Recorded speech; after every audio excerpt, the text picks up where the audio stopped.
Subscribe to Storylab for more stories. Now let's begin this one. Chapter 1: Shadows of Peace. Byron Strong stood at the kitchen window of his suburban home, watching the sunrise paint the Colorado mountains in shades of amber. His calloused hands wrapped around a steaming mug of black coffee, the same ritual he'd maintained for 3 years since returning from his final deployment.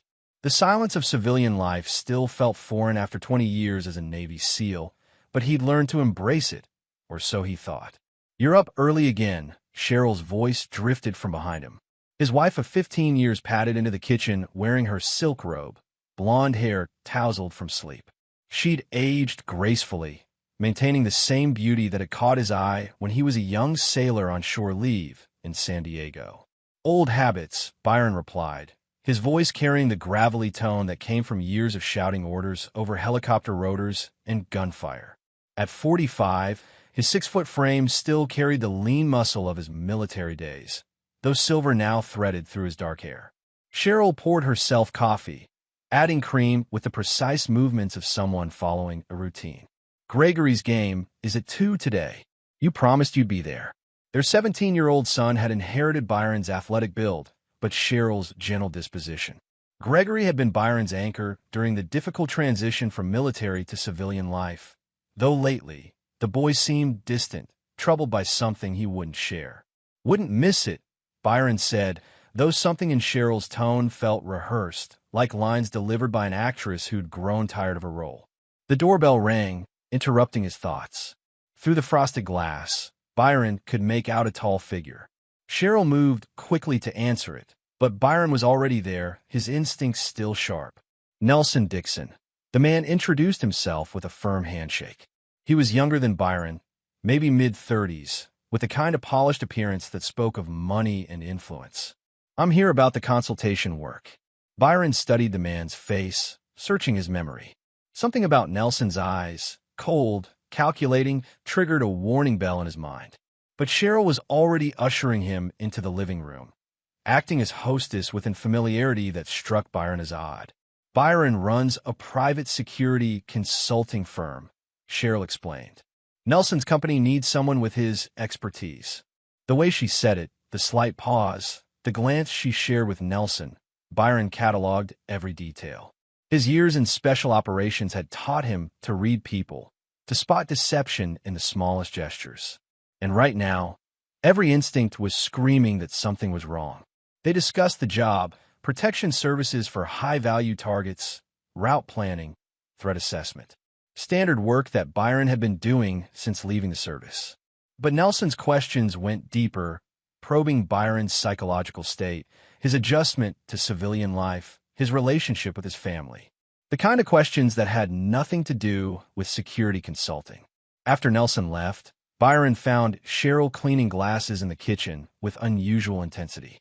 "How long have you known him?" Byron asked. "Who? Nelson?" "Just through a friend." "What?" Another lie. Byron had spent enough years interrogating enemies to know when someone was feeding him false information. But he kept his expression neutral, his voice casual. "Just curious. Seems like he knows more about me than most potential clients do." Cheryl's hand paused for just a fraction of a second before continuing to dry the glass. "He said he'd done his research. You know how these corporate types are." That night, after Cheryl fell asleep, Byron sat in his study reviewing the encounter. Something about Nelson Dixon nagged at him. Not just the obvious lies, but something deeper. The man's face was familiar in a way that suggested their paths had crossed before, though Byron couldn't place where or when. He pulled out his laptop and began searching. Nelson Dixon, CEO of Dixon Consulting Group. The company existed, had a professional website, legitimate business registration. But something felt manufactured, too perfect. Byron had seen enough cover identities during his military career to recognize the signs. As dawn approached, Byron made a decision that would change everything. He would start watching, listening, gathering intelligence the way he'd been trained. Because if there was one thing 20 years of combat had taught him, it was that when someone was hunting you, the only way to survive was to become the hunter yourself. Chapter 2: The Web Unravels. Byron's surveillance began subtly. He installed security cameras around the property under the guise of upgrading their home security system, a reasonable precaution for a man in his line of work. What Cheryl didn't know was that the cameras were military-grade, capable of capturing conversations from 100 yards away. The first revelation came 3 days later. Byron was reviewing footage from his office when he saw Cheryl and Nelson meeting in their backyard, speaking in hushed tones. The audio pickup was crystal clear. "He's getting suspicious," Cheryl was saying, her voice tight with anxiety. "The way he looked at you yesterday." "Relax," Nelson interrupted. "Everything's proceeding according to plan." "Has he shown any signs of the episodes we discussed?" "Episodes?" Byron leaned forward, every muscle tense. "Not yet, but his sleep patterns are getting worse. And yesterday, I caught him cleaning his service weapon." "That's new." Byron's blood ran cold. He had been cleaning his Sig Sauer P226, the same pistol that had saved his life in dozens of firefights. It was therapeutic, meditative, and completely normal for someone with his background. But they were making it sound pathological. "Perfect," Nelson said. "Document everything. The sleep issues, weapon fixation, any aggressive behavior. We need a clear pattern of PTSD breakdown." The pieces began falling into place with terrifying clarity. This wasn't just an affair. It was something far more sinister. They were building a case, creating a narrative that would paint him as an unstable veteran on the edge of violence. Byron spent the next week gathering more evidence. Phone records showed calls between Cheryl and Nelson dating back 8 months, far longer than she'd admitted. Financial records revealed Cheryl had been moving money into accounts Byron didn't know existed. But the most damning evidence came from his son Gregory. The boy had been withdrawn for weeks, and Byron finally understood why when he overheard a phone conversation between Gregory and his mother. "I don't want to lie about Dad anymore," Gregory was saying, his young voice cracking with emotion. "He's never hurt anyone. He's not crazy." "You're not lying, sweetheart," Cheryl replied, her tone sickeningly sweet. "You're just describing what you've observed. The angry outbursts, the paranoid behavior. But that never happened." Gregory protested. "Memory can be tricky, especially when you're trying to protect someone you love. Dr. Reeves explained this to you, remember?" "Dr. Reeves." Byron made a mental note to look into this therapist who was apparently coaching his son to provide false testimony about his mental state. The final piece of the puzzle came from an unexpected source. Byron's military contacts still ran deep, and a call to his former commanding officer revealed disturbing information about Nelson Dixon. "Dixon, Nelson T." Colonel James Hewitt read from the file. "Former Army Ranger, discharged under less than honorable conditions in 2018. Suspected of selling intelligence to enemy forces in Afghanistan, but we could never prove it. Why are you asking about this piece of shit, Byron?" The room seemed to spin as memories flooded back. Afghanistan, 2018. A mission gone sideways when their position was compromised. 3 good men died that day because someone had leaked their coordinates. Byron had been the team leader, and he'd spent years carrying the guilt of their deaths. Now he had a name for the traitor who'd killed his brothers. That evening, Byron sat in his study, staring at the wall of commendations and photos from his military service. 20 years of faithful service, of sacrificing everything for his country and his family. And now his wife, the woman he'd trusted with his life, his secrets, his deepest vulnerabilities, was working with the man responsible for killing his teammates. The betrayal cut deeper than any wound he'd received in combat.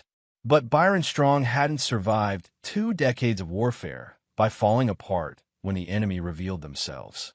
He'd survived by being more ruthless, more calculating, and more unforgiving than anyone who dared to threaten him. As he opened his laptop and began planning his response, Byron's expression hardened into something that would have been familiar to the Taliban fighters who'd learned to fear his name. Cheryl and Nelson had made one critical mistake. They'd forgotten that the most dangerous enemy was the one who had nothing left to lose. The hunt was about to begin. Chapter 3. The trap is set. Byron's transformation was invisible to those around him, but absolute in its execution. For 2 weeks, he played the part of the unsuspecting husband while quietly dismantling the web of lies surrounding him. Every morning, He kissed Cheryl goodbye with the same affection he'd shown for 15 years. Every evening, he helped Gregory with homework and listened to stories about school. But beneath the surface, he was orchestrating something far more complex. The first move was psychological. Byron began exhibiting subtle signs of the instability Cheryl and Nelson expected to see. A few sleepless nights where he wandered the house at 3 a.m., making sure Cheryl heard his footsteps. Occasional moments of distraction during conversations, followed by sharp focus that could be interpreted as hypervigilance. He even left his service weapon on the kitchen counter one morning, creating the evidence they needed while knowing Cheryl would photograph it for their file. Dr. Marcus Reeves proved to be exactly what Byron expected, a corrupt therapist willing to manipulate a minor's testimony for the right price. Byron's investigation revealed that Reeves had lost his license in California for similar activities before relocating to Colorado. It took only one phone call to the right authorities to ensure Dr. Reeves would soon have more pressing concerns than falsifying Gregory's psychological evaluation. But Byron's real focus was on Nelson Dixon.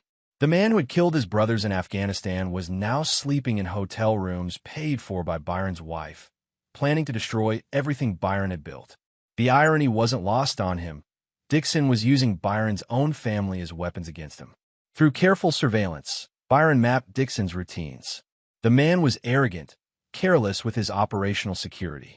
He met Cheryl at the same coffee shop every Tuesday and Thursday. He stayed at the Marriott downtown, always in a corner room on the 7th floor. He drove a black BMW with diplomatic plates, a detail that suggested he was still connected to intelligence networks. The breakthrough came when Byron intercepted a phone conversation between Dixon and an unknown party. "The target is showing signs of deterioration," Dixon reported. The wife confirms increased paranoid behavior, weapon fixation, and sleep disturbances. "We should be ready to move within the week." "What about the boy?" the voice on the other end asked.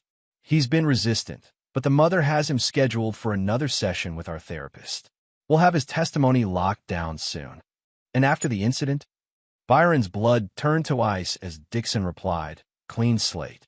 The wife collects the insurance, disappears with the boy. She's already agreed to relocate overseas once this is finished." They weren't just planning to frame him. They were planning to kill him. And Cheryl, the woman who'd promised to love him in sickness and health, was willing to sacrifice their son's childhood and psychological well-being to make it happen. That night, Byron made a call to Luis Martinez, a former SEAL teammate who now ran private security operations in Mexico. Luis had walked through hell with Byron in places the Pentagon preferred to forget about, and he owed Byron his life several times over. "I need a favor, hermano," Byron said. "The kind that never happened. Name it. I need 4 men who can play a role. Professional actors, you might say. Men who can make something look real without anyone actually getting hurt." Luis was quiet for a long moment. "This sounds like the kind of favor that could get complicated. More complicated than Kandahar in '09. "Point taken. When and where?" Byron gave him the details, along with a precise script. What he was planning would require perfect timing and flawless execution. But it would also give him something precious. The truth about who Cheryl really was, revealed in a moment when she thought she'd won. 2 days later, Byron set the final piece of his trap. He called Cheryl from his office, making sure his voice carried the right note of excitement mixed with fear. "I figured out," he said. "Dixon, I know who he is. I know what he's planning." The silence on the other end stretched too long. "Byron, what are you talking about?" "Meet me at the warehouse on 5th Street tonight. 10 o'clock. I have proof of everything, but I need to show you in person." And Cheryl, he let his voice break slightly. "I'm sorry I doubted you. I know you'd never betray me." After hanging up, Byron allowed himself one moment of genuine emotion. 15 years of marriage, 17 years of watching Gregory grow up, decades of believing he'd found something worth fighting for beyond duty and country. All of it built on lies. But Byron Strong hadn't earned his reputation by dwelling on pain. He'd earned it by transforming pain into purpose, betrayal into vengeance. Tonight, the people who tried to destroy him would learn the difference between a warrior at peace and a warrior at war. As the sun set over the Colorado mountains, Byron checked his equipment one final time. The warehouse was prepared, Luis's men were in position, and every camera angle was calculated to capture what came next. Cheryl and Nelson thought they were walking into their victory. Instead, they were about to discover what happened when someone made the fatal mistake of underestimating a Navy SEAL who had nothing left to lose and no mercy left to give. Chapter 4. Wolves in Sheep's Clothing. The warehouse on 5th Street had been abandoned for 3 years, a relic of Denver's industrial past that Byron had scouted weeks earlier. Its isolated location and multiple exit points made it perfect for what he had planned. As darkness fell, Byron positioned himself in the shadows near the main entrance, watching the empty parking lot through night vision goggles that had served him well in the mountains of Afghanistan. Cheryl arrived first, her white sedan pulling up to the building at exactly 10 o'clock. Even from a distance, Byron could see her tension in the way she gripped the steering wheel, the nervous glances she cast around the empty lot. She sat in the car for several minutes, clearly waiting for something or someone. Nelson Dixon's black BMW materialized from the opposite direction, headlights cutting through the darkness. Byron's jaw tightened as he watched the man who had killed his brother step out of the vehicle. Dixon moved with the confident swagger of someone who believed he held all the cards, completely unaware that he was walking into a carefully orchestrated trap. But it was what happened next that confirmed Byron's worst fears about the woman he'd married. Cheryl met Dixon halfway between their cars, and even through the night vision scope, Byron could see the intimate way she touched his arm, the way he leaned down to whisper something that made her smile. This wasn't just a business partnership or even a simple affair. These two people cared about each other in a way that made their betrayal of Byron feel like a casual afterthought. "Did you bring them?" Cheryl asked, her voice carrying clearly in the cold night air. Dixon nodded, pulling a small case from his jacket. "For the best freelancers I could find on short notice. They'll make it look like he snapped, started shooting at shadows. PTSD episode gone wrong. Tragic but believable." Byron's hands clenched into fists as he processed what he was hearing. They'd hired assassins to kill him tonight, planning to stage his death as a psychological breakdown. The ultimate insurance policy to ensure their story was never questioned. "What about Gregory?" Cheryl asked, and for a moment, Byron hoped to hear some maternal concern in her voice. "The boy will be traumatized, naturally," Dixon replied with clinical detachment, witnessing his father's mental breakdown and death. "But children are resilient. With proper therapy, our kind of therapy, he'll come to accept the narrative we've constructed. In a few years, he won't even remember his father any other way." Byron felt something die inside him as he listened to his wife discuss their son's psychological manipulation with the same casual tone she might use to plan a dinner party. Gregory wasn't just collateral damage to her. He was another asset to be managed, another life to be destroyed for her convenience. "The insurance will clear within 90 days, Dixon continued. $2 million, plus Byron's military pension and survivor benefits. More than enough to start fresh somewhere far from here. And you?" Cheryl moved closer to him, her voice taking on a sultry tone that Byron recognized from their early marriage. "What do you get out of this?" "Revenge," Dixon said simply. "Byron Strong cost me everything in Afghanistan. My career, my reputation, my future. Watching him die knowing he was betrayed by the woman he trusted most. That's worth more than money." Byron's blood turned to ice as the final piece of the puzzle clicked into place. This wasn't just about insurance money or a new life. This was about revenge for a perceived wrong, with his entire family as weapons in a war Byron hadn't even known he was fighting. But what Dixon and Cheryl didn't know was that Byron had been listening to everything, recording every word. More importantly, they didn't know about the 4 men positioned around the warehouse. Luis's hand-picked team, each one a veteran who'd served with distinction and who understood the sacred bond between brothers in arms. "They should be here soon," Dixon said, checking his watch. "Byron thinks he's exposing us, but he's actually walking into his own execution." "How do we know he'll come alone?" Cheryl asked. "Because he still thinks you love him," Dixon replied with a cruel smile. Amazing how blind love can make a man, even one trained to see through deception. Byron had heard enough. He activated his radio, sending a coded signal to Luis's team. 4 men emerged from the shadows around the warehouse, moving with the practiced silence of professional operators. They weren't there to kill anyone. Byron's plan was more subtle than that.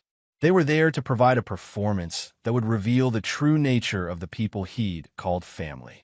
The first assassin appeared near Dixon's BMW, stumbling as if drunk or high. The second emerged from behind a shipping container, laughing too loudly at something only he could hear. The third and fourth positioned themselves near the warehouse entrance, their movements deliberately clumsy and unprofessional. "What the hell?" Dixon muttered, his hand moving instinctively toward his concealed weapon. Byron stepped out of the shadows, his service pistol drawn but not aimed. "Hello, Cheryl." "Nelson." Both of them spun toward him, genuine shock replacing their earlier confidence. In that moment, Byron saw his wife's true face, not surprise at his presence, but rage at being caught. "Byron," she said, her voice switching instantly to the concerned wife persona he'd fallen for 15 years ago. "Thank God you're here. This man, he's been threatening me, forcing me to meet him." "Stop," Byron said quietly, his voice carrying the authority of a man who'd commanded life-and-death situations. "I heard everything. The insurance plan, the fake therapy sessions, the freelancers you hired to kill me." Dixon's hand was now openly gripping his pistol, but he hadn't drawn it yet. The man was calculating odds, looking for an advantage in a situation that had suddenly turned against him. "The assassins you hired are interesting," Byron continued, nodding toward the 4 figures surrounding them. "Professional killers who can't seem to walk straight or maintain operational discipline. Almost like they're actors playing a role." Understanding dawned on Dixon's face as he realized he'd been outmaneuvered. But instead of surrender, Byron saw something worse in the man's eyes, desperate rage. "You think you're so clever," Dixon snarled, finally drawing his weapon. "But you're still going to die tonight. And your precious wife is still going to collect that insurance money." What happened next would be seared into Byron's memory forever. As Dixon raised his pistol, Cheryl didn't scream or try to get out of the way. Instead, she stepped closer to Dixon, her hand reaching for the gun in her purse. In that moment, Byron finally understood the full scope of their betrayal. Cheryl wasn't just Dixon's accomplice. She was his partner in every sense of the word. And she was willing to kill the father of her child to protect their twisted version of love. The war Byron hadn't known he was fighting was about to begin in earnest. Chapter 5. The Art of War. The standoff in the warehouse parking lot stretched for what felt like hours, but was probably only seconds. Byron's military training kicked in, his mind automatically calculating angles, distances, and threat assessments. Dixon held his pistol with the grip of someone familiar with violence, but there was desperation in his stance that spoke of a man who'd never been truly tested under fire. Cheryl's hand had frozen halfway to her purse when Byron's eyes met hers. In that moment, he saw 15 years of marriage crumble into dust. The woman who'd kissed him goodbye that morning, who'd made him coffee and asked about his day, was gone, if she'd ever existed at all. "You know what the difference is between you and me, Dixon?" Byron asked, his voice conversational despite the weapons drawn around them.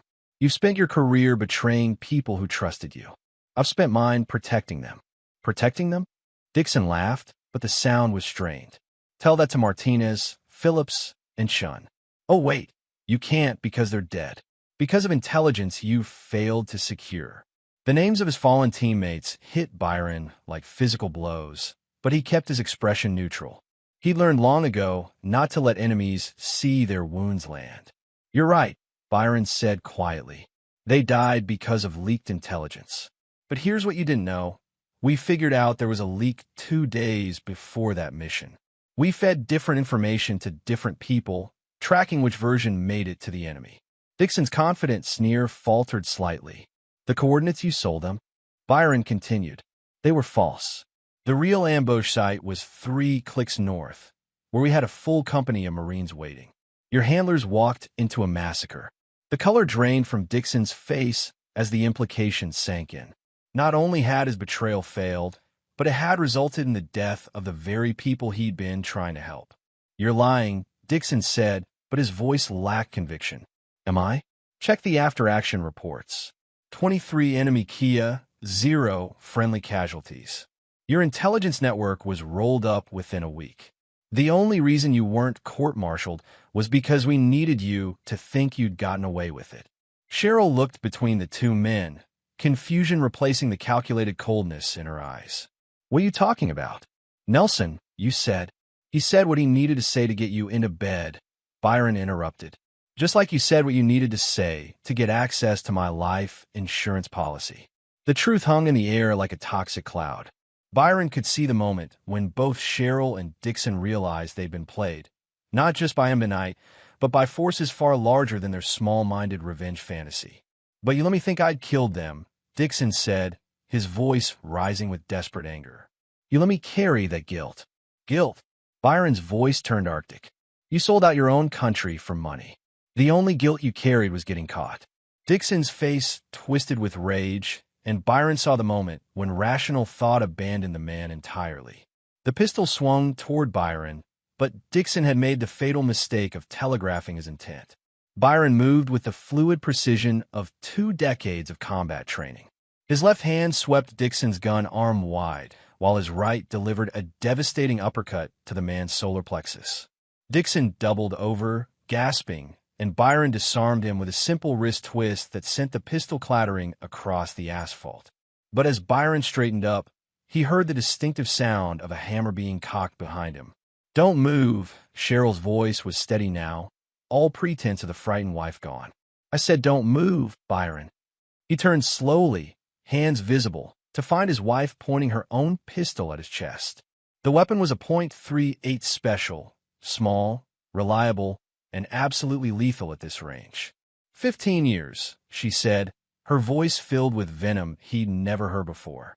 15 years of playing the faithful military wife. Do you have any idea what that was like? Sitting at home while you played soldier, pretending to care about your nightmares, your guilt, your pathetic need to be needed? Cheryl, shut up, she screamed, and Byron saw years of buried resentment boiling to the surface. I met Nelson 2 years ago. 2 years of finally being with someone who understood that strength isn't about dying for strangers in foreign countries. It's about taking what you want and not apologizing for it. Byron's tactical mind was still working, cataloging details. The 4 fake assassins were still in position, but they were actors, not fighters. Luis was somewhere in the shadows, but Byron hadn't given him permission to engage. This was personal now, a family matter that needed to be resolved between the people who'd created it. And Gregory? Byron asked quietly. Gregory will understand eventually, Cheryl said, though something flickered in her eyes when she said their son's name. He'll have a new father, a better father. Someone who isn't broken by his past. A father who murders for money, Byron observed. A father who takes action instead of wallowing in self-pity, she shot back. Byron studied his wife's face, looking for any trace of the woman he'd married. But all he saw was a stranger wearing Cheryl's features, someone who'd been acting a role for so long she'd forgotten who she really was underneath. You're going to pull that trigger, Byron said. It wasn't a question. Yes. Even knowing that Gregory will find out the truth someday, that he'll learn his mother murdered his father for insurance money. For the first time, Cheryl's hand wavered slightly. He'll never know. The story will be that you had a breakdown, that you attacked me and Nelson had to protect me. The same story you'd have told if your hired killers had done the job, Byron interrupted. But here's the problem with that plan, Cheryl. You're not a killer. You're just someone who convinced herself she could be. Watch me, she snarled, and Byron saw her finger tighten on the trigger. But in that moment, a new voice cut through the night, young, terrified, and heartbreakingly familiar. Mom? Dad? What's happening? Gregory Strong stepped out from behind Dixon's BMW, his 17-year-old face pale with shock and confusion. He'd followed them, probably worried about his parents' increasingly strange behavior. And now he was about to witness his mother murder his father. The game had changed completely, and Byron realized that everything he'd planned, all his careful preparation, meant nothing compared to protecting his son from the truth about what his mother really was. Chapter 6. Blood and Betrayal. The appearance of Gregory froze everyone in place, as if his young voice had cast a spell over the night. Byron's son stood 20 feet away, close enough to see everything but far enough that Byron couldn't protect him if violence erupted. The boy's eyes moved between his parents and the stranger holding a gun, trying to process a scene that no 17-year-old should ever witness. "Gregory," Byron said carefully, not taking his eyes off Cheryl's weapon. "I need you to walk away. Get back in your car and drive home." "What's going on?" Gregory's voice cracked with fear and confusion. "Mom, why do you have a gun? Who is this guy?" Dixon, still hunched over from Byron's punch, straightened up with visible effort. Blood trickled from his split lip, but his eyes blazed with renewed hatred. "Perfect," he wheezed. "Now the whole family can share this moment." "Shut up," Cheryl snapped, but Byron could see the conflict tearing at her. Whatever else she'd become, whatever lies she'd told herself, seeing her son in potential danger was breaking through her cold calculations. "Mom!" Gregory took a step closer, and Byron's heart lurched with fear for the boy's safety. "Stay back, Gregory," Byron commanded, using the voice that had once ordered men through battle zones. "This is between adults. You don't belong here." But Gregory Strong had inherited more than just his father's physical build. He'd inherited his courage as well. Instead of retreating, the teenager stepped forward, his young face set with determination. "No," Gregory said firmly. "I'm tired of being treated like a child. I'm tired of the whispered conversations, the therapy sessions where Dr. Reeves tried to get me to say Dad was crazy. The way you both think I don't notice what's been happening." Byron felt a surge of pride in his son, followed immediately by terror at what the boy might reveal. If Gregory had been aware of the manipulation attempts, what else had he seen or heard? "Tell him, Mom," Gregory continued, his voice gaining strength. "Tell him about the phone calls with Dr. Reeves. Tell him about the meetings with Mr. Dixon that you thought I didn't know about. Tell him about the papers you've been hiding in your room." Cheryl's face went white. "Gregory, you don't understand." "I understand that you've been lying," Gregory shot back. "I understand that you've been trying to make everyone think Dad is going crazy. And I understand that you've been meeting this man behind Dad's back for months." The teenager's words hit like artillery shells, destroying what remained of Cheryl's carefully constructed narrative. Byron watched his wife's face cycle through emotions: fear, anger, desperation, and finally, a cold resolve that chilled him to the bone. "You're right," Cheryl said quietly, her voice taking on an eerie calm. "You do understand, which means you're old enough to understand this too." She turned the gun toward Gregory. "No one is going to ruin this for me," she said, and Byron heard the complete break from reality in her voice. Not Byron with his suspicions, not the police with their investigations, and not you with your inconvenient honesty. Byron's world narrowed to a single, crystal-clear moment. His wife, the woman he'd loved, trusted, and built a life with, was pointing a loaded weapon at their son. Every instinct, every nerve, every fiber of his being focused on a single imperative: protect Gregory. "Cheryl, don't." Byron started to move, but stopped when she swung the gun back toward him. "Stay right there," she commanded. "This is your fault, Byron. All of it. If you just died quietly like you were supposed to, none of this would be necessary." "Mom, please," Gregory said, and Byron could hear the tears in his son's voice. "I won't tell anyone. I promise. Just put the gun down." "Promises?" Cheryl laughed, and the sound was like breaking glass. "Do you know how many promises your father made me? That he'd retire from the military, that he'd put his family first, that he'd stop carrying the ghosts of dead soldiers around like some noble burden. 15 years of promises he never kept." Byron felt the conversation spiraling beyond any hope of rational resolution. Cheryl had moved past revenge, past even greed. She was in the grip of something deeper and more dangerous. The fury of a woman who felt her entire life had been wasted on unworthy people. "You want to know the truth, Gregory?" Cheryl continued, her voice rising. "Your father isn't a hero. He's a broken man who brings violence everywhere he goes. And you're going to grow up to be just like him unless someone stops it now." That's when Byron realized Cheryl intended to kill them both. In her twisted logic, murdering her husband and son wasn't cruelty.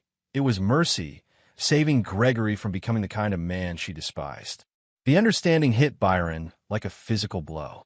His wife hadn't just betrayed him.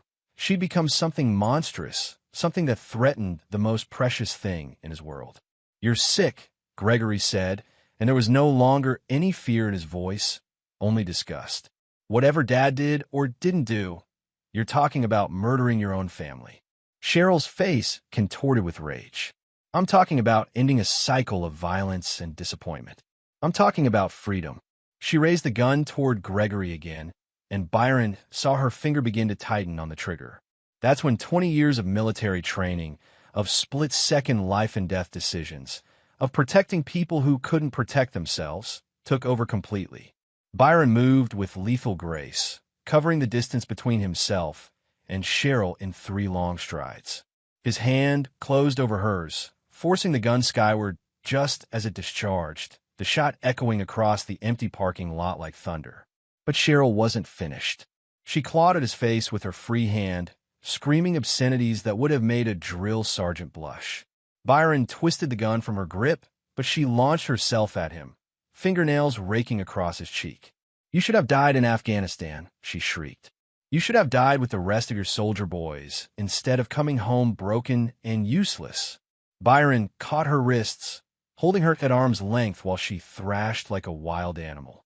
This was the woman he'd shared a bed with for 15 years, the mother of his child, and she was looking at him with pure hatred. "I loved you," he said quietly, and for the first time all night, his voice showed emotion. "You loved an idea," Cheryl spat back. "You loved playing house when you weren't playing soldier. But you never loved me enough to choose me over your precious duty." Behind them, Dixon was reaching for his fallen pistol, but Gregory was faster. The teenager kicked the weapon away, then stood over the older man with surprising authority. "Stay down," Gregory ordered, and Byron heard echoes of his own command voice in his son's tone. When the police sirens began wailing in the distance, Byron felt something inside him finally break free from 15 years of lies and compromises. The war Dixon had started was about to end, but not the way anyone had planned. Chapter 7. Truth and Consequences. The police cruisers arrived with flashing lights that turned the warehouse parking lot into a strobing nightmare of red and blue. Byron released Cheryl's wrists and stepped back, his hands visible and empty as officers emerged from their vehicles with weapons drawn. Behind him, Gregory stood protectively near his father, while Nelson Dixon remained on the ground, blood from his split lip staining the asphalt. Byron Strong. The lead officer was a veteran sergeant named Rodriguez, whom Byron recognized from community meetings. "We got reports of gunshots. One accidental discharge," Byron replied calmly, nodding toward Cheryl's pistol lying on the ground. "No injuries." But Rodriguez's experienced eyes were already cataloging the scene. 4 armed men positioned around the perimeter, a woman in an expensive suit with wild hair and torn clothing, a teenager who looked like he'd aged 10 years in one night, and a man on the ground who was clearly not part of the family dynamic. "Why don't we all take a step back and sort this out?" Rodriguez suggested, "starting with everyone keeping their hands where I can see them." What followed was a careful dance of truth and revelation. Byron had prepared for this moment, knowing that his elaborate trap would inevitably involve law enforcement. In his jacket pocket was a digital recorder containing the entire conversation between Cheryl and Dixon, including their admission of conspiracy to commit murder and insurance fraud. But more importantly, he had Gregory. "Officer Rodriguez," Gregory said, his young voice steady despite everything he'd witnessed. "My mother and this man were planning to kill my father tonight. I heard them talking about hiring people to do it and making it look like Dad had a PTSD breakdown." Rodriguez looked at the teenager with the careful attention of a cop who knew that children often saw truths adults missed. "That's a serious accusation, son." "I have proof," Byron said, producing the recorder. "Audio evidence of the entire conspiracy, including their discussion of fake therapy sessions designed to manipulate my son's testimony." As the recording played through the police radio, painting a clear picture of premeditated murder for financial gain, Byron watched the last of Cheryl's defenses crumble. The woman who'd spent months crafting an elaborate deception found herself exposed by the very technology she'd never thought to look for. "That's not," Cheryl started, then stopped as her own voice filled the night air, discussing Byron's life insurance policy with clinical detachment. Nelson Dixon made one last desperate play, struggling to his feet despite the officer's command to remain on the ground. "This is a setup," he shouted. "Strong is unstable, dangerous. Check his military records. He's got PTSD, violent tendencies. This whole thing is exactly the kind of paranoid episode we were trying to prevent." Rodriguez studied Dixon with the flat expression of a cop who'd heard every excuse in the book. "Sir, I need you to get back on the ground, hands behind your head." "You don't understand," Dixon continued, desperation making his voice shrill. "This man is a trained killer. He's manipulated evidence, staged this entire scene to make us look guilty." His words were cut off by the arrival of federal agents in unmarked sedans. Byron had made one additional call during his preparation, reaching out to contacts in military intelligence who'd been very interested to learn that Nelson Dixon was operating on American soil using false identities. Special Agent Sarah Kim stepped out of the lead vehicle, her FBI credentials clear in the harsh police lights. "Mr. Dixon," she called out, or should I say, Nelson Travers? "You've been very difficult to find." Dixon's face went ashen as his real name was spoken aloud for the first time. Byron smiled grimly, remembering the weeks of investigation that had uncovered Dixon's true identity and his connections to foreign intelligence services. "Nelson Travers," Agent Kim continued, "wanted for espionage, treason, and the murder of 3 CIA assets in Eastern Europe. We've been tracking you for 18 months. The pieces fell into place with devastating clarity. Dixon hadn't just been seeking revenge against Byron. He'd been using Cheryl as cover while conducting intelligence operations on U.S. soil. Their affair, the elaborate plan to frame Byron, even the fake therapy sessions were all part of a larger scheme to establish a deep cover identity. My wife was unknowingly involved with a foreign agent," Byron said to Agent Kim, though his voice carried no sympathy for Cheryl's situation. "She may have valuable intelligence about his activities." Cheryl's face cycled through confusion, betrayal, and finally, recognition of how completely she'd been used. The man she'd been willing to kill for had never cared about her at all. She'd been nothing more than another asset to be exploited and discarded. "Nelson," she whispered, looking at the man she'd thought she loved. "Tell them it's not true. Tell them." But Dixon was already being handcuffed by federal agents, his eyes focused not on her, but on Byron. "This isn't over, Strong," he said with quiet venom. "You think you've won, but there are others.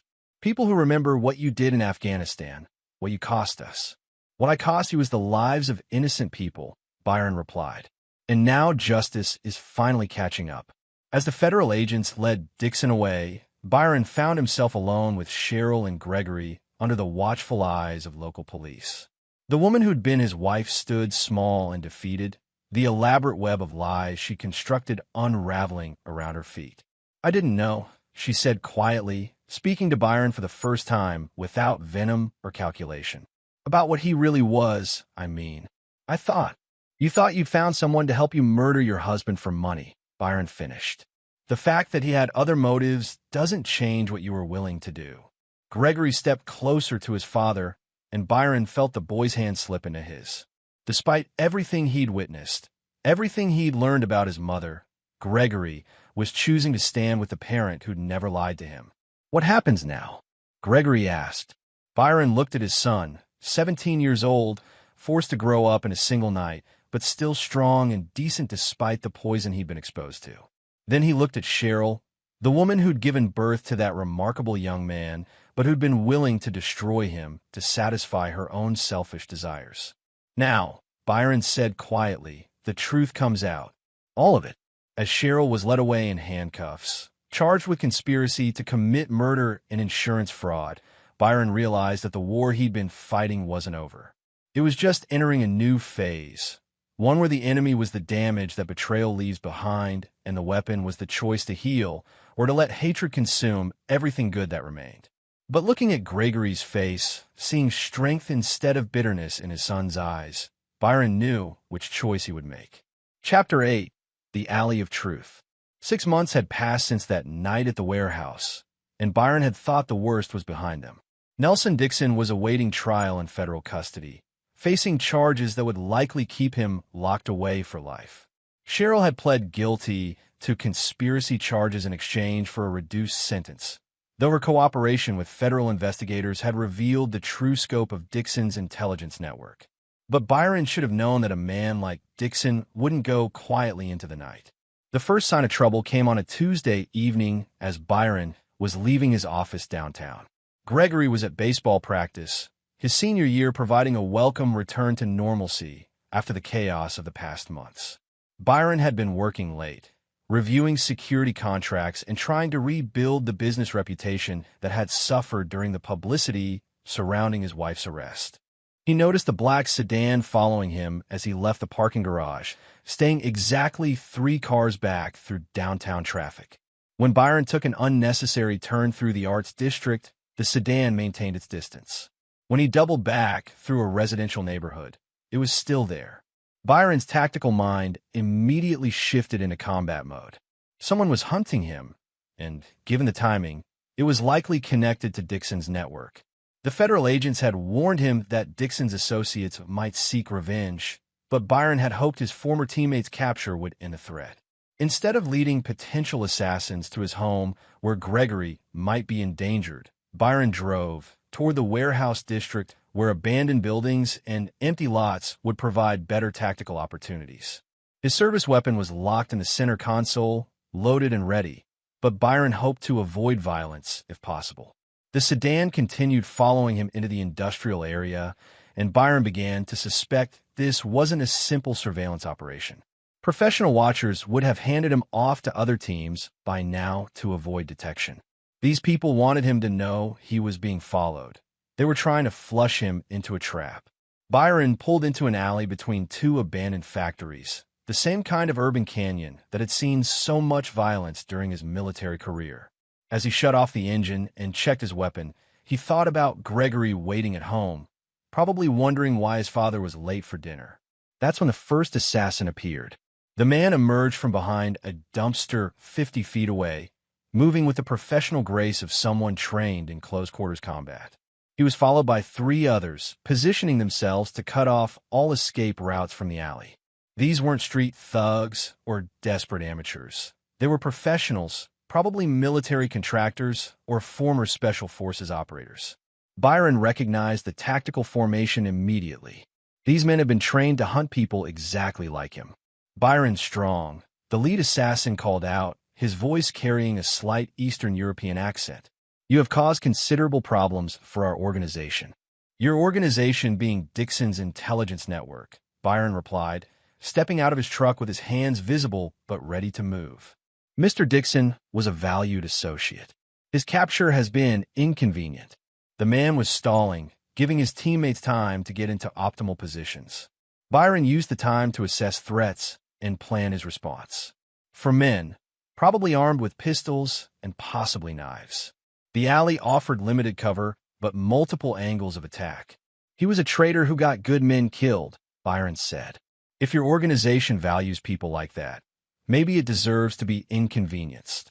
The lead assassin smiled, but there was no warmth in the expression. "Perhaps, but his capture has led to other inconveniences. Federal investigations, asset seizures, the disruption of profitable arrangements. Someone must pay for these damages. And you think that someone is me.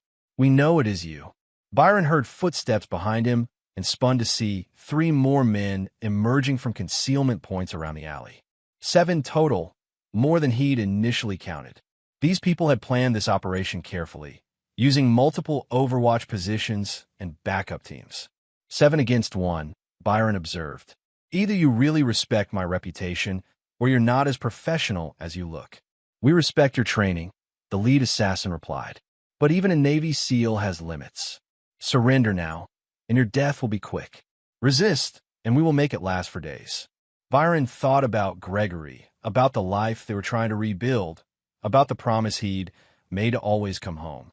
Then he thought about the men who died in Afghanistan, about the teammates who trusted him to lead them through impossible situations.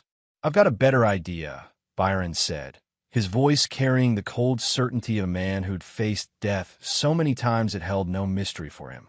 "How about you walk away now, and I'll let you live long enough to regret taking this job?"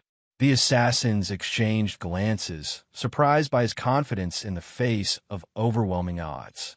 But Byron had something they didn't, the absolute certainty that he would do anything, sacrifice anything, to get home to his son. The fight began when the lead assassin reached for his weapon. Byron moved with the fluid lethality of 2 decades of combat training, his service pistol clearing its holster in a smooth draw that had been perfected through thousands of hours of practice. His first shot took down the leader before the man's gun had fully cleared his jacket.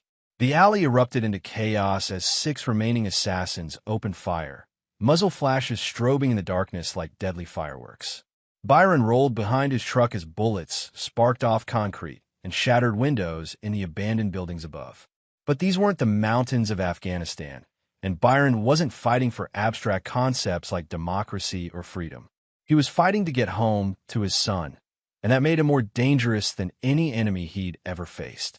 Byron emerged from cover with controlled aggression, his pistol barking twice as he took down the 2 men flanking his position. Military training had taught him to shoot center mass, but 20 years of combat had taught him to shoot to end threats immediately. The remaining 4 assassins tried to rush his position, hoping to overwhelm him with coordinated fire and movement. But Byron had fought in urban environments from Fallujah to Kandahar, places where the enemy knew every street and had prepared every ambush. This alley, by comparison, was child's play. Byron used his truck as mobile cover, firing around the engine block while advancing toward the rear of the alley. His shots were precise and economical. 1 bullet per target, no wasted ammunition, no hesitation. When the smoke cleared and the echoes of gunfire faded, 4 assassins were down, groaning from wounds that would require immediate medical attention but wouldn't kill them. Byron had deliberately aimed to disable rather than kill, not from mercy, but from tactical necessity. Wounded enemies could provide intelligence about who had sent them. That's when he heard the familiar click of high heels on concrete. Cheryl emerged from the shadows at the mouth of the alley, and Byron's blood turned to ice as he saw the pistol in her hand. She was supposed to be in federal custody, awaiting sentencing for her role in the conspiracy. But here she was, free and armed, her face showing the same cold hatred he'd seen that night at the warehouse. "Hello, Byron," she said, her voice carrying the conversational tone of someone discussing the weather. "Surprised to see me?" Byron kept his weapon trained on her while scanning for additional threats. "Federal witness protection? Or did you make another deal with people who wanted me dead?" "Both, actually," Cheryl replied. "You see, when the FBI started digging into Dixon's network, they found some very interesting connections. Connections that certain government agencies preferred to keep quiet." Byron's mind raced through the implications. If Cheryl had been released as part of a larger intelligence operation, then this entire ambush had official sanction. He wasn't just fighting foreign agents, he was fighting his own government. "They offer me a choice," Cheryl continued. "Spend the next 10 years in federal prison, or help them clean up some loose ends. Guess which option I chose? And I'm a loose end. You're a liability. You know too much about Dixon's operation, too much about the people he worked with, too much about how deep this conspiracy really goes." Cheryl smiled, and Byron saw echoes of the woman he'd once loved beneath the cold calculation. "But don't worry, Gregory will be well taken care of. The government is very generous to the families of fallen heroes." Byron felt something snap inside him as he realized the full scope of the betrayal. Not only had his wife conspired to murder him, but she'd enlisted the very government he'd served faithfully for 20 years as her accomplice. "You're going to tell our son that his father died a hero," Byron said, and his voice carried a note of finality that made Cheryl take an involuntary step backward. "I'm going to tell our son whatever keeps him safe and happy," she replied. "Something you never learned how to do." "You're right," Byron said quietly. "I never learned how to lie to the people I love." When the police finally arrived, drawn by reports of gunfire in the warehouse district, they found an alley that looked like a war zone. 4 wounded men were scattered across the concrete, all of them alive, but requiring immediate medical attention. At the far end of the alley, 2 bodies lay still in the gathering darkness. Byron Strong sat against the brick wall, his shirt torn and bloody, A cell phone pressed his ear as he spoke to his son. "Gregory," he was saying, his voice hoarse with exhaustion and pain. "I'm going to be late for dinner. There was some trouble, but it's over now. Everything is going to be okay." When the police captain approached to take his statement, Byron looked up with eyes that had seen too much violence and too much betrayal, but which still held an unshakable core of integrity. When the police arrived, Byron said quietly, "The alley was a graveyard of broken bones. 4 assassins were down, groaning. My wife, who sent them, was backed against the wall, petrified. I wiped my knuckles on my shirt. Did you really think a former Navy SEAL officer who's seen hell would be intimidated by street thugs?" I whispered to her, "Their pain is temporary. Yours is just beginning." The captain looked around the alley, at the wounded men and the 2 bodies, then back at Byron. "What happened to your wife, Mr. Strong?" Byron's face showed no emotion as he answered. "She discovered that betraying a Navy SEAL has consequences. Just like everyone else who thought they could destroy my family and walk away." Chapter 9. Unforgiving. The federal courthouse in Denver was packed with media and spectators as the final chapter of what newspapers had dubbed the Strong Conspiracy played out in Judge Harrison's courtroom. 6 months after the alley confrontation, the full scope of the intelligence network that had tried to destroy Byron Strong was finally being exposed to public scrutiny. Byron sat in the witness box, his testimony having detailed not just his wife's betrayal and Nelson Dixon's intelligence operations, but the involvement of corrupt federal agents who had used Cheryl as an asset to eliminate him. The government officials who'd sanctioned the assassination attempt were now facing their own criminal charges, their careers destroyed by the revelation that they tried to murder a decorated veteran to cover up their own illegal activities. Gregory Strong, now 18 and graduating high school in 2 weeks, sat in the gallery behind his father. The boy had grown taller over the past months, but more importantly, he'd grown stronger. The trauma of watching his mother's complete moral collapse had left scars, but had also revealed a core of integrity that reminded Byron daily of why the fight had been worth it. "Mr. Strong," the prosecutor continued, "in your own words, please describe the final confrontation with your wife in the alley." Byron's voice was calm and factual as he recounted the events. "Cheryl Strong approached me after I had disabled 4 armed assassins who had been sent to kill me. She was armed and made it clear that she intended to complete the mission they had failed to accomplish." "And what was your response?" "I defended myself," Byron said simply. "She had already demonstrated her willingness to kill me, had already recruited others to commit murder, and was making direct threats against my life. I used the minimum force necessary to neutralize the threat." The prosecutor nodded. "The coroner's report indicates that Mrs. Strong died from a single gunshot wound to the chest. Was this intentional?" Byron looked across the courtroom at the defense table where Dixon's lawyers sat with their client.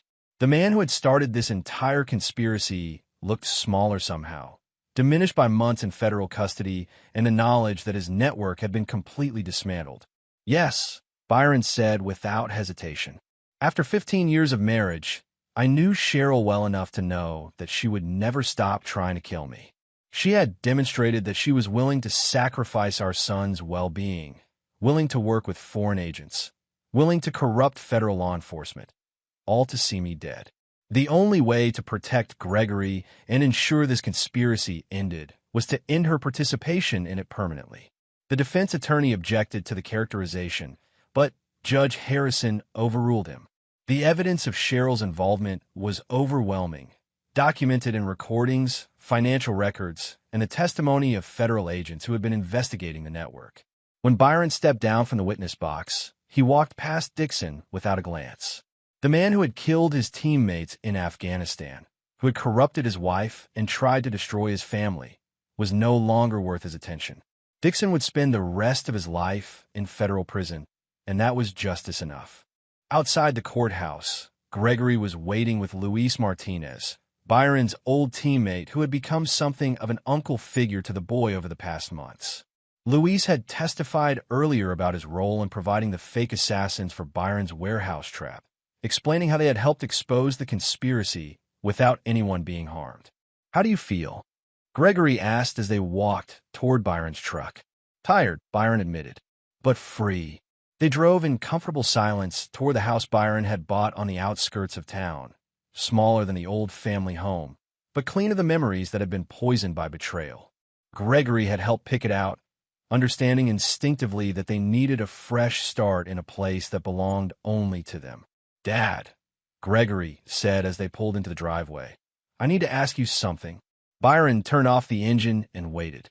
Over the months since Cheryl's death, his son had asked difficult questions about loyalty, about justice, about the difference between mercy and weakness. Each conversation had been painful but necessary, helping both of them process what they had lived through. "Do you ever regret it?" Gregory asked. "Not forgiving her, I mean. Not trying to find another way." Byron considered the question seriously, as he always did when Gregory asked about the choices that had shaped their lives. "Your mother made her decisions over the course of months, Gregory. She chose Dixon over our family. She chose money over your well-being. She chose murder over every other option available to her." He paused, looking at the house where he and his son had built a new life free from lies and manipulation. "I don't forgive betrayal," Byron continued quietly. "I never have, and I never will. But that doesn't mean I celebrate it, or that I take pleasure in the consequences. It just means I won't pretend that forgiveness would have made the world safer for the people I love." Gregory nodded slowly, processing this with the wisdom of someone who had seen the real cost of betrayal firsthand. "And if I ever—" "You won't," Byron interrupted, his voice carrying absolute certainty. "Because you're not like her. You've had chances to lie, to take shortcuts, to choose the easy path over the right one. And every time, you've chosen integrity." They sat in the truck for a few more minutes, father and son, survivors of a war that had been fought in suburban living rooms and federal courthouses rather than foreign battlefields. When they finally went inside, Gregory headed to his room to work on college applications while Byron settled into his office to review the security consulting contracts that were slowly rebuilding his business. On his desk was a letter from the Department of Veterans Affairs, officially recognizing his service and the circumstances surrounding his wife's death. The government had been quietly generous in their acknowledgement that Cheryl's actions had been part of a larger conspiracy that targeted Byron specifically because of his military service. But more meaningful was the framed photo next to the letter, Gregory in his baseball uniform, grinning after hitting the game-winning double in the state championship game. His son had thrived despite everything they'd been through, or perhaps because of it. The boy understood the value of loyalty, of truth, of choosing the right side, even when it was difficult. Byron's phone rang, interrupting his thoughts. The caller ID showed Agent Kim from the FBI. "Byron," she said when he answered, "I wanted to give you a heads up. We've arrested the last of Dixon's network contacts. The investigation is officially closed." "Any other surprises?" Byron asked. "None. The corrupt agents have been charged, the foreign assets have been expelled or arrested, and the intelligence leaks have been plugged. You and Gregory are safe." After hanging up, Byron walked to Gregory's room and knocked on the open door. His son looked up from his laptop, where he was working on an essay about overcoming adversity. "It's over," Byron said simply. Gregory nodded, understanding immediately. "Good. What happens now?" Byron smiled, seeing echoes of his own determination in his son's eyes. "Now we build something better than what we lost. Something that can't be corrupted or betrayed because it's built on truth instead of lies." As the sun set over the Colorado mountains, Byron Strong sat on his back porch with his son, watching the day fade into night. The war was over, the enemies were defeated, and the people who had betrayed him were facing justice. But more importantly, the people who mattered, the family he had left, were safe, strong, and uncompromised by the poison that had tried to destroy them. Byron had never learned to forgive betrayal, and he never would.